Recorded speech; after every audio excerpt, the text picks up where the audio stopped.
বাংলাদেশে যে একটি স্বৈরতান্ত্রিক ব্যবস্থা প্রতিষ্ঠিত হয়েছিল এবং বিশেষ করে গত 16 বছর যাবৎ যে একটি ব্যক্তিতান্ত্রিক স্বৈরতন্ত্র প্রতিষ্ঠিত হয়েছিল, সেটা কিন্তু এই প্রথমবারের মতো বাংলাদেশে ঘটেছিল তা নয়। বাংলাদেশে এর আগে আরেক দফা ব্যক্তিতান্ত্রিক স্বৈরতন্ত্র প্রতিষ্ঠিত হয়েছিল। এক নেতা এক দেশ এই স্লোগান বাংলাদেশে 2009 সালের পরের প্রথম উচ্চারিত হয়েছে তা নয়। বাংলাদেশে 1973 সালের পরে 1975 সালে একদলীয় ব্যবস্থা প্রতিষ্ঠা পর্যন্ত এবং পরবর্তী সময়ে আমরা ব্যক্তি, দল, দেশ, রাষ্ট্রকে একাকার করে দিয়ে এক ব্যক্তির শাসনের যে রূপ আমরা দেখতে পেয়েছিলাম, সেটাই আবার ফিরে আসে 2014 সালের মধ্যে, বিশেষত 2011 সালের পরে শেখ হাসিনার শাসনের মধ্য দিয়ে। বাংলাদেশে এই যে প্রাতিষ্ঠানিক ব্যবস্থা, সেটার মূল জায়গায় আছে বাংলাদেশের সংবিধান। 1972 সালে প্রণীত সংবিধানের মধ্য দিয়ে বাংলাদেশে ক্ষমতার এক কেন্দ্রীকরণের পথ তৈরি করা হয়েছিল। আমি আবার বলি, 1972 সালে তৈরি করা সংবিধানের মধ্য দিয়ে যেদিন ওই সংবিধান গৃহীত হয়েছে, সেদিন থেকেই বাংলাদেশে ব্যক্তিতান্ত্রিক স্বৈরতান্ত্রিক ব্যবস্থা প্রতিষ্ঠার পথ উন্মুক্ত করে দেওয়া হয়েছে। আমি একটা উদাহরণ দিই, তাহলে আপনি বুঝতে পারবেন। 1972 সালের সংবিধানের কথা যারা বলেন, তাদের প্রতি গভীর শ্রদ্ধা রেখে আমি এই প্রশ্নটা করতে চাই যে বাংলাদেশের 1972 সালের সংবিধানে প্রধানমন্ত্রীর অপসারণের ব্যবস্থাটা থাকেনি কেন? আপনি 17টা সংশোধনী করেছেন, কিন্তু এক জায়গায় স্থির। সেটা কি? ব্যক্তির হাতে ক্ষমতার সর্বোচ্চটি আপনি তুলে দেওয়ার ব্যবস্থা করেছেন। এটা সাংবিধানিকভাবে করা হয়েছে, এই সাংবিধানিক ব্যবস্থা আছে। এই বিপদ আরেকবার বাংলাদেশে তৈরি হয়েছে দ্বাদশ সংশোধনের মধ্য দিয়ে।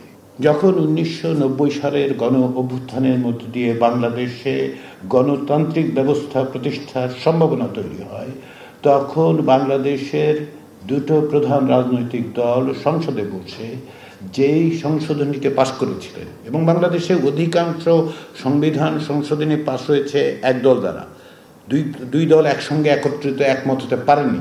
দ্বাদশ সংশোধনী এইসব বিরল সংশোধনীগুলোর একটা। তখন কি হয়েছে? 1975 সালে শেখ মুজিবুর রহমান যখন একদলীয় ব্যবস্থা তৈরি করেন চতুর্থ সংশোধনীর মধ্য দিয়ে, রাষ্ট্রপতি শাসিত ব্যবস্থায় সমস্ত রকম ক্ষমতা যে রাষ্ট্রপতির হাতে তুলে দেওয়া হয়েছিল, সেগুলি 1990 সালে ডিসেম্বর পর্যন্ত অব্যাহত থাকে। এটা জিয়াউর রহমানের সময় থাকে, জেনারেল এরশাদের সময় থাকে। থাকবার পরে যেটা হয়েছে, যখন 90 পরবর্তী সময় 91 সালে দ্বাদশ সংশোধনীর মধ্য দিয়ে সাংবিধানিকভাবে বাংলাদেশ সংসদীয় ব্যবস্থায় ফিরে গেছে, তখন রাষ্ট্রপতির হাতে যত ক্ষমতা ছিল সেই ক্ষমতাগুলো প্রধানমন্ত্রীর হাতে তুলে দেওয়া হয়েছে। প্রধানমন্ত্রী যে কোনো রকম সংসদীয় ব্যবস্থায় যথেষ্ট পরিমাণে ক্ষমতাশালী হন, এটাই স্বাভাবিক, এটা খুবই স্বাভাবিক।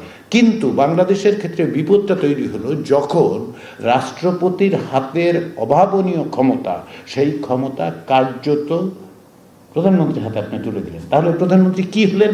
তিনি রাষ্ট্রপতির ক্ষমতাও পেলেন, প্রধানমন্ত্রীর ক্ষমতাও পেলেন। এইরকম একটি ব্যবস্থার মধ্যে যখন আমরা প্রবেশ করলাম, তার সঙ্গে যেটা ভয়াবহভাবে রূপ নিল সেটা কি? সেটা হচ্ছে যে প্রধানমন্ত্রীকে প্রশ্ন করা যাবে না, প্রধানমন্ত্রীকে অপসারণ করা যাবে না, এরকম একটা ব্যবস্থা আপনি রেখেছেন। তার সঙ্গে অনুচ্ছেদ 70কে আপনি মেলান। এর বিভিন্ন রকম পরিবর্তন আমরা দেখেছি 72 সাল থেকে, কিন্তু একটা জিনিস কিন্তু ঠিক আছে। সেটা কি? সেটা হচ্ছে আমরা অনুচ্ছেদ 70-এর মধ্যে দেখতে পাচ্ছি যে আপনি প্রধানমন্ত্রীকে অপসারণের কোনো ব্যবস্থা করতে পারবেন না। শুধু তাই নয়, এমনকি আপনার দলের বিরুদ্ধে ভোট দিলে আপনার সংসদ সদস্যের পদ চলে যাবে। এবার মেলান, এটা খুব সহজ অঙ্ক। আপনি প্রধানমন্ত্রীর হাতে অভাবনীয় ক্ষমতা দিয়েছেন, তাকে অপসারণ করার পথ বন্ধ করে দিয়েছেন বা রাখেননি, এবং সংসদ সদস্যদেরকে তার অধীনস্থ করেছেন। প্রাতিষ্ঠানিকভাবে এক ব্যক্তির শাসনের আর কি বাকি থাকতে পারে? আমাকে একটু বোঝান তো। পরিবর্তন কেবলমাত্র কথাই হবে না, আমি বুঝতে পারি, কিন্তু সেই জন্য আমি রাজনৈতিক দলগুলোর কাছে একটা আহ্বান জানাই। সেটা কি? অনেক বিষয় আপনাদের মধ্যে ভিন্নমত থাকবে, থাকারই কথা, কিন্তু যে জায়গাগুলোতে ঐকমত্য প্রতিষ্ঠিত হয়েছে, শুধু ব্যক্তির অপসারণ নয়, কাঠামোগতভাবে বাংলাদেশের শাসন ব্যবস্থা পরিবর্তন, গণতন্ত্রায়নের যে সুযোগ রক্ত দিয়ে তৈরি হয়েছে, প্রাণ দিয়ে তৈরি হয়েছে, যে বিষয়ে রাজনৈতিক দলগুলোর মধ্যে ভিন্নমত নেই। আসুন আমরা সেই জায়গায় এক থাকি।